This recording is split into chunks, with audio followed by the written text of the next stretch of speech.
What's going on, YouTube? CJ here with the Trading Collective, an education-based community of traders. Back at you here with another video today on the Fibonacci retracement tool.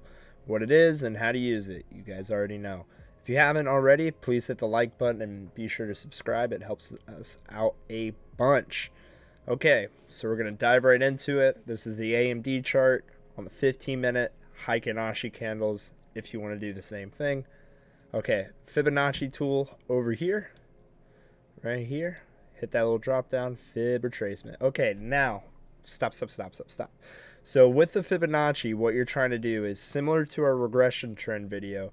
You're wanting to grab the top to the bottom or the bottom to the top of the trend, except with the Fib tool, you're wanting to grab the absolute top here and then go, that peak and then go to the trough. Like right around, we'll say down there. So the goal of the Fibonacci is to be able to give you price prediction, and it helps technical traders eye certain points of reversal and things of that nature. So you see these numbers over here on the side; those are actually based off of percentages. Yeah, that's about all there really is to it. This tool is very handy. You can use it looking left, but looking to the right, we're seeing how it's trading within these ranges. It's wanting to bounce off and consolidate within these boxes, and that was us doing a downtrend. You can use it on an uptrend as well.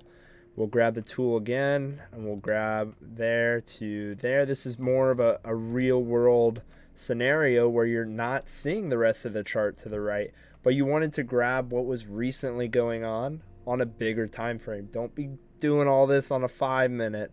Okay, if you like day trading, I would recommend maybe start on a 1 hour, a 30-minute, and see what's the overall trend. First of all, you're using your regression trend to see what the trend is currently, but then you're actually wanting to capture the peak to the trough of the most recent trend and see if that's relevant to what's going on now and what may be going on in the future.